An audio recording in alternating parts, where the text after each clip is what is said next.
안녕하세요. 서비기관사입니다. 저번에 커넥팅 로드를 공부했으니 오늘은 컬로드에 연결되는 크랭크축, 크랭크샤프트에 대해서 공부해 보겠습니다. 크랭크축은 컬로드에 의해 왕복 운동이 회전 운동으로 바뀌지요. 이 크랭크축은 회전 운동이 프로펠러로 가기 전에 중간축으로 전달하는 역할을 합니다. 일단 이해를 쉽게 하기 위해서 이런 그림을 가져왔습니다. 크랭크축은 크랭크 저널, 크랭크 핀, 크랭크 암으로 구성되어 있습니다. 각 구성의 역할을 알기 전에 재질을 먼저 알아야겠죠. 크랭크축은 휨과 비틀림 응력 등의 복잡한 힘이 작용하므로 당연히 좋은 재질을 사용해야겠죠. 우리 좋은 재질 하면 뭐 했나요? 바로 고탄소강, 여기에 더 업그레이드하면 크롬 모리브덴강, 니켈 크롬강이었죠. 크랭크 P는 컬로드 베어링 안에서 힘을 받아서 회전을 하는 부분입니다. 크랭크 저널은 메인 베어링에 의해서 상하가 지지되고 그 속에서 회전을 합니다. 저는 대학생 때 이 부분을 배우면서 크랭크 P는 컬로드를 연결하는 핀이고 암은 팔이라는 의미니까 이해가 되는데 저널이 쉽게 이해가 안 되더라고요. 제가 아는 저널은 신문, 잡지 이런 의미니까요. 그런데 이 저널이 어디서 나온 단어냐면 우리 수레바퀴나 물레방아 있잖아요. 여기서 바퀴가 회전할 때 고정해주는 나무 측을 회전목 또는 굴대라고 하는데 이게 영어로 바로 저널이었던 거예요. 이렇게 들으시니 안 잊어버리시겠죠? 크랭크 암은 크랭크 핀과 크랭크 저널을 연결해주는 부분입니다. 여기서 회전력을 돕기 위해서 평형추, 밸런스 웨이트라는 녀석이 등장하는데요. 평형추 설명을 듣기 전에 관성 모멘트에 대해서 잠깐만 알고 갈까요? 드드드 또 역학이냐 그만 좀 해라 라고 하실 분들을 위해서 진짜 쉽게 기본만 알려드리겠습니다. 관성 모멘트는 물체가 회전하기 쉽고 어려운 정도를 말하는 힘입니다. 그 수치가 크면 회전이 어렵다는 말이겠죠. 이 사진에서 2번 막대기를 돌리는 게 쉬울까요? 3번 막대기를 돌리는 게 쉬울까요? 당연히 2번이 돌리기 쉽고 같은 힘으로 돌리면 더 많이 돌겠죠? 아래 공식에 의하면 3번이 2번에 비해 4배나 더 힘이 든다고 하네요. 그래서 이 이야기를 왜 하겠습니까? 실린더에서 폭발력으로 인해 크랭크 암에 회전이 들어가잖아요. 무게가 있는 평형추를 달면 관성력이 좋아서 4배나 힘이 덜 들어간다 라고 이해하시면 아니 됩니다. 크랭크 암은 3번 같은 형태로 회전을 하잖아요. 그런데 평형추를 달면 이런 식으로 달리잖아요. 평형추의 무게가 크랭크 암의 무게랑 같다고 생각을 하면 질량이 2배, 길이가 또 2배 되니까 관성 모멘트는 2번 식을 이용해서 3분의 2 ml의 2승이 되는데 얘는 딱 3번의 2배가 되네요. 아니 그러면 회전하기 더 어려운 것 아니야? 라고 하실 분들을 위해서 그 다음을 생각해 봅시다. 관성 모멘트가 증가하는데 왜 평형추를 굳이 설치를 할까요? 응? 모르겠쥬, 어렵쥬, 치고 싶쥬, 근데 못 치쥬, 퍽! 아우, 죄송합니다. 답은 불평형 관성력에 의한 진동을 제거해 줍니다. 3번 모양에 똑같이 길이의 막대를 달아서 2번처럼 만들면 3번이 그냥 혼자 회전하는 것에 비해 회전력이 더 좋지요. 마찬가지로 크랭크 암이 회전하면 평형추 덕분에 회전력의 평형을 유지해 줍니다. 이는 곧 회전의 안전성을 유지하고 또한 진동을 줄여주는 좋은 역할을 하는 것입니다. 플라이 휠은 크랭크 축의 회전력을 균일하게 해주는 역할을 합니다. 생긴 거는 거대한 톱니바퀴처럼 생겼습니다. 크랭크 축의 회전력은 시시각각으로 변하고 있고 프로펠러의 저항도 일정하지 않으므로 플라이 휠은 이 변화들을 완화하기 위하여 여분의 에너지가 있으면 약간 회전이 증가하여 운동 에너지로 이것을 저장하고 부족할 때는 약간의 회전이 느려져서 에너지를 공급합니다. 플라이 휠이 클수록 약간의 회전 변화로 많은 에너지를 저축할 수 있으며 회전 변동은 적게 할 수 있으나 너무 크면 중량이 증가하고 유지력이 너무 세지니 민감하게 엔진을 반응할 수가 없습니다.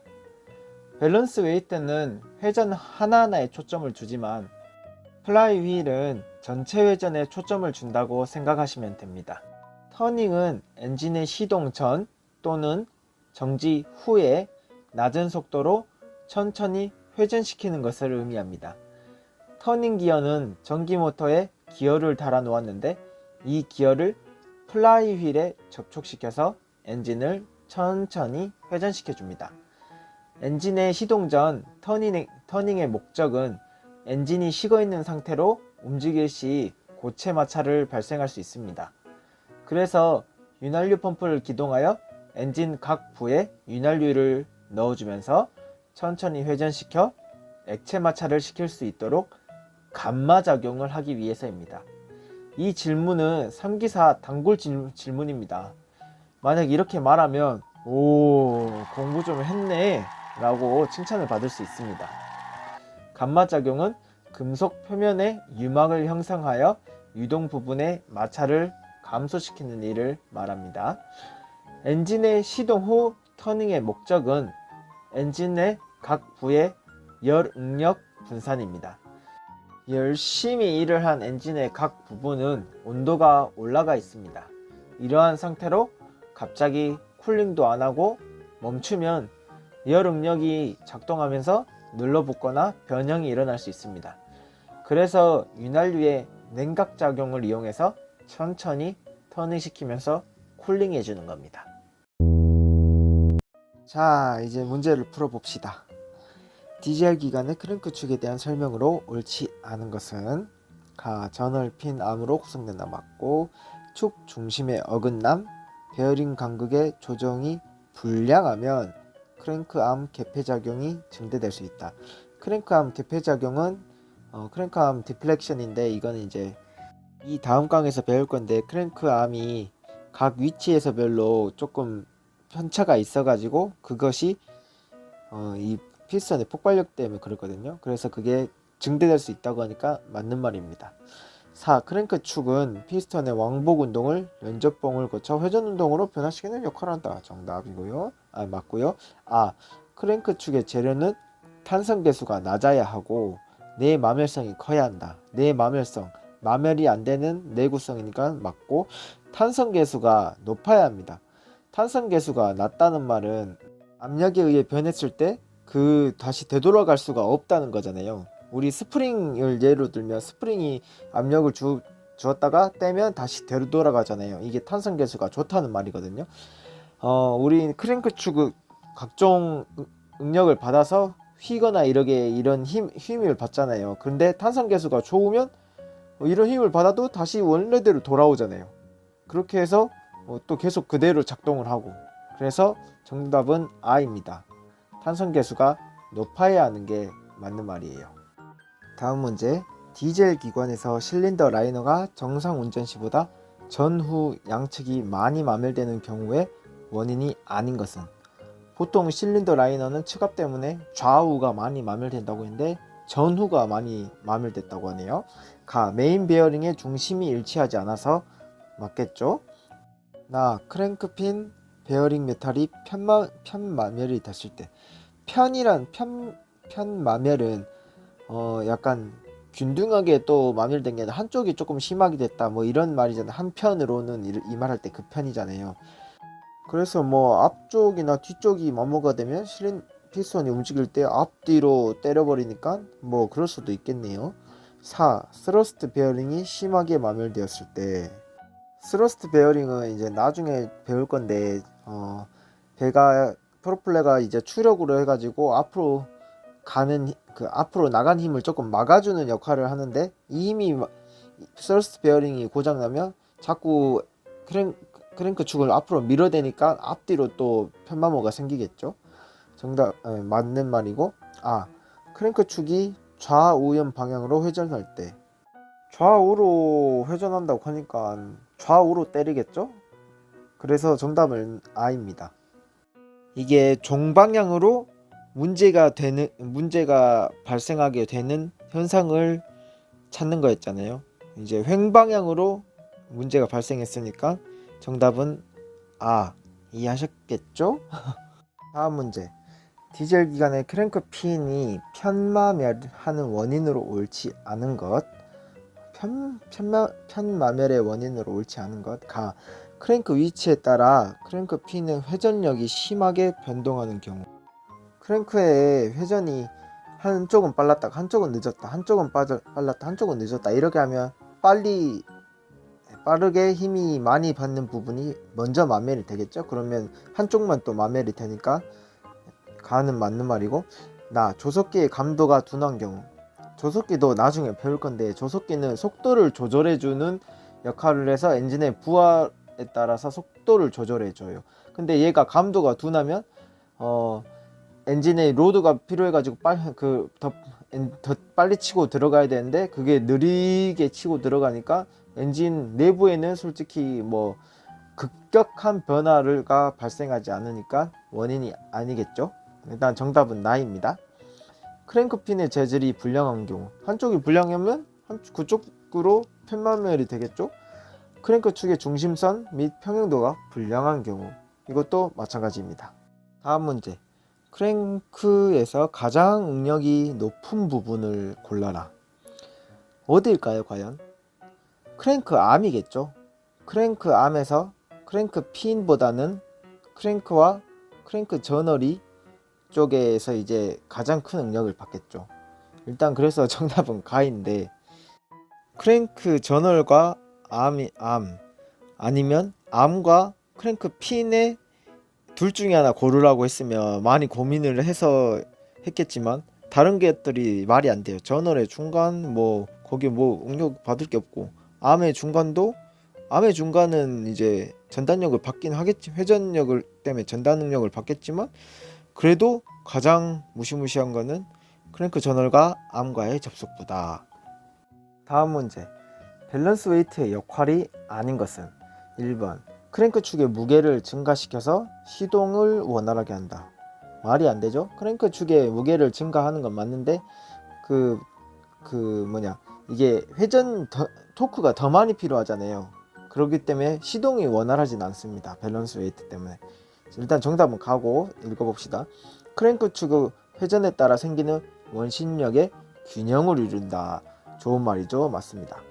회전체의 불평형 운동을 보정하고 회전을 안정하게 균형 있게 해준댔죠. 기관의 진동을 작게 한다. 회전을 원활하게 한다. 매우 좋습니다. 불평형 관성력이나 불평형 관성 우력을 평형시켜준다. 맞습니다. 정답은 가. 다음 문제. 평형추를 사용할 때 나타나는 영향이 아닌 것. 메인 베어링의 마찰이 감소한다. 밸런스 웨이트 때문에 회전이 안정되면서 메인 베어링의 마찰이 감소합니다. 맞고, 연료 소비율이 감소한다. 회전력이 더 좋아지니까 그만큼의 엔진에서 위쪽에서 연료를 덜 써서 폭발시켜도 회전력이 그만큼 좋게 얻어지니까 연료 소비율 감소. 비틀림의 고유 진동수가 저하한다.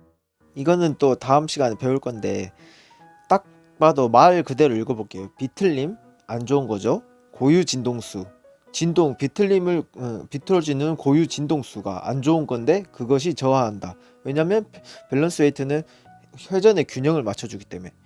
딱 말만 읽어봐도 맞다고 인식이 돼요, 이거는. 그리고 다음 시간에 배울 겁니다. 걱정 마세요. 윤활유 소비량이 증가한다. 말도 안 되죠. 회전의 균형을 맞춰서 마찰도 줄이는데 윤활유 소비량을 왜 증가합니까? 다음 문제. 크랭크 축에 평형초를 설치하는 주된 목적은 회전의 안전성이었잖아요. 읽어봅시다. 가. 비틀림 응력을 경감시켜 진동에 잘 견딜 수 있게 하기 위해. 진동을 줄인다 했지 진동을 잘 견디게 하는 건 아니죠. 연조봉의 굽힘 응력을 경감시키기 위해. 굽힘 응력을 경감시키려면 크랭크 회전 반경을 줄여서 조금만 돌게 해야죠. 그래야 굽혀지는 힘이 약해지겠죠. 4. 크랭크 핀에 작용하는 관성력의 하중을 줄이기 위해서. 관성력의 하중은 이제 크랭크 피스톤이 내려갔다 올라갔을 때 이제 관성력이 제일 많이 받잖아요. 이거 하중을 줄이기 위해서는 피스톤의 무게를 줄여야 될 것 같은데. 4. 불평형 관성력이나 관성 모멘트를 경감해서 회전의 안정성을 유도하는 거였죠. 정답은 A죠. 다음 문제. 동일한 설계 조건에서 실린더 크기 및 회전 속도에서 플라이휠의 크기가 가장 큰 것은. 동일한 설계 조건 어디서 많이 들어보지 않았네요. 제가 앞전에 이행정이랑 사행정 차이 할 때 이거 해줬었잖아요. 이 플라이휠이 크기가 커져야 한다는 거는 회전의 변화가 크니까 큰 놈을 달아서 회전력의 변화를 줄여보겠다 이 말이었잖아요. 이행정이랑 사행정 중에 토크의 변화가 큰 거는 사행정이었죠. 근데 사행정 중에서도 실린더 수가 적으면 그 토크의 변화가 더 커지겠죠. 정답은 A입니다. 다음 문제. 플라이휠에 대한 설명으로 옳지 않은 것. 디젤 기관은 회전력이 일정하게 될 수 있도록 보완해주는 장치 맞죠? 플라이휠의 중량을 증가시키면 관성 질량 모멘트가 작아져서 중량을 증가시키면 회전력이 커지니까 가속 및 감속이 하기 힘들어서 디젤 엔진이 민감하게 반응할 수가 없다라고 했었죠. 정답은 나입니다. 플라이휠의 지름이 커지면 시동이 용이하나 쉽게 비틀림 진동의 고유 진동수가 낮아진다. 플라이휠이 커지면 처음에 스타팅 에어 넣어가지고 실린더 한 방 밀었을 때 그 회전력의 힘이 플라이휠에 저장되었다가 그 다음 실린더도 폭발하고 이렇게 하면 시동이 용이해지겠죠. 근데 그만큼 진동이 적어지겠죠. 그러면 이제 비틀림 진동의 고유 진동수가 낮아진다. 맞는 말이죠. 대부분 플라이휠의 재질은 주철이며 인장력은 비교적 약하다. 일단 우리는 확실한 답을 가지고 있어요. 나를. 근데 플라이휠의 재질에 대해서 우리가 생각을 안 해봤잖아요. 근데 플라이휠은 인장력, 압축력, 전단응력, 수직응력 이런 거를 딱히 받질 않잖아요. 솔직히 회전력 했을 때 그것만 이제 버텨주면 되니까. 근데 이제 그래서 이제 주철이 쓰였다 이 말인데 확실한 답이 나왔으므로 맞다고 해줍시다. 그래서 정답은 나. 오늘의 마지막 문제. 터닝을 하는 이유로 옳지 않은 것. 이거 제가 말씀드리긴 했지만 거기서 답이 안 나왔거든요. 운동부의 이상 유무를 확인하기 위해서. 엔진 시동 전에 터닝을 했는데 안에서 이상한 소리가 들리거나 그런 진동 같은 게 발생한다. 그러면 문제가 발생했다는 거죠. 그래서 가는 맞고, 터닝 시의 관성에 의해 시동을 용이하게 하기 위해서 터닝 기어 스탑하고 터닝 기어 빼고 이제 스타팅 해야 되죠. 그래 정답은 나입니다. 그리고 실린더 내의 가스와 드레인을 배출하기 위해서 실린더 콕을 다 열고 터닝을 시켜서 안에 있는 가스도 불어내고 그렇게 하는 게 터닝의 하나의 목적도 있습니다. 그리고 밸브의 작동 상태가 원활한지 확인하기 위해서 크랭크 축이 돌면 캠 축이 돌고 그걸로 인해서 위에 밸브가 작동이 되거든요. 그렇게 하면서 밸브의 틈새도 조절하고 그런 목적에 위하여 터닝을 하는 것입니다. 이렇게 해서 정답은 나. 네, 이렇게 해서 또 한 편을 마무리 지었습니다. 어렵지 않으시죠? 이 정도로 어렵워하시면 나중에 전기편 가시면 진짜 다들 머리 아프시겠는데, 그래도 또 쉽고 재미있게 또 계속 공부해 봅시다 여러분. 아자아자 화이팅! 구독과 좋아요는 사랑입니다. 감사합니다.